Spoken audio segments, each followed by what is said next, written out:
সমস্ত সত্যি জানিয়ে পরমাকে করা হুঁশিয়ারি দিল পিসি, তুমি সুদীপার থেকে দূরেই থাকবে। এমনটাই হতে চলেছে অনুরাগে ছোঁয়ার পরবর্তী পর্বে। সুদীপাকে দেখতেই ছুটে আসে হসপিটালে। সেখানে এসে পিসি পরমার উপর চিৎকার করতে থাকে, পরমাকে দোষ দিতে থাকে যে সবকিছু হয়েছে শুধুমাত্র তোমার জন্য। তুমি আমার দিদিমণির জীবনে আসার পর থেকেই একটার পর একটা অঘটন ঘটে যাচ্ছে। দিদিমণির যদি আজকে কিছু হয়ে যায় আমি তোমাকে ছাড়বো না, এটা আমি তোমাকে জানিয়ে দিলাম। পরমা অবাক হয়ে যায়। আদিত্য পিসিকে শান্ত করার চেষ্টা করে। পরমাকে বলে তুমি কিছু মনে করো না। সুদীপার এই অবস্থায় নিজেকে ধরে রাখতে পারছে না, তাই যা মুখে আসছে সেটাই বলে ফেলছে। পরমা তখন বলে হ্যাঁ আমিই তো খারাপ, তার জন্যই তো যে যা খুশি সেটা আমাকে বলতে পারে। আদিত্য তখন পরমাকে শান্ত করে, পিসিকে বলে যে আপনি কোনো চিন্তা করবেন না, সুদীপা ঠিক সুস্থ হয়ে যাবে। ঠিক সেই মুহূর্তে অভ্র সেখানে এসে হাজির হয়। অভ্র তখন বলে কি হয়েছে।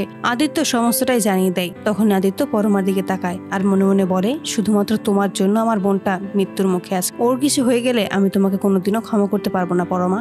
আমি যতই তোমাকে ভালোবাসি না কেন এটা আমি কখনো ভুলতে পারবো না। সুদীপা আমাকে রক্ত দিয়ে আমার প্রাণ বাঁচিয়েছে, তাই ওর কিছু হয়ে গেলে আমি নিজেকে যেমন ক্ষমা করতে পারবো না ঠিক তেমনি তোমাকেও আমি আর ক্ষমা করতে পারবো না। পরমা যখনই অভ্রর দিকে তাকায় তখনই দেখতে পায় অভ্র তার দিকে তাকিয়ে আছে। পরমা তখন মনে মনে বলে আমি জানি তুমি আমাকেই খারাপ ভাবছো, আমি দোষী, আমি এরকমটা করেছি সেটাই তুমি ভাবছো, তাই তো? বেশ, তবে তুমি ভাবতে থাকো, আমি তোমাকে আর কিছুই বলবো না, আমি কোনো কিছুই আর জানাবো না কোনটা সত্যি বা কোনটা মিথ্যে। আদিত্য পিসিকে শান্ত করতে থাকে আর বলে যে আপনি কোনো চিন্তা করবেন না, সুদীপা সুস্থ হয়ে যাবে। আদিত্য শান্ত করার পর পিসি একটু শান্ত হলেও সুদীপাকে বারবার যারা অপমান করেছে সেই সব কথাই মনে করতে থাকে। পিসি তখন এক পর্যায়ে ক্ষিপ্ত হয়ে যায় এবং পরমাকে বলে আজকে তোমাকে আমি একটা সত্যি জানাবো, তারপর তুমি সিদ্ধান্ত নেবে তুমি কি করবে আর কি করবে না। নিশ্চয়ই তুমি নিজের বোনের সংসার ভাঙবে না। এতে করে অবাক হয়ে যায় পরমা। পরমা তখন বলে আপনি কি বলছেন, কে আমার বোন? সুদীপা আমার বোন নয়।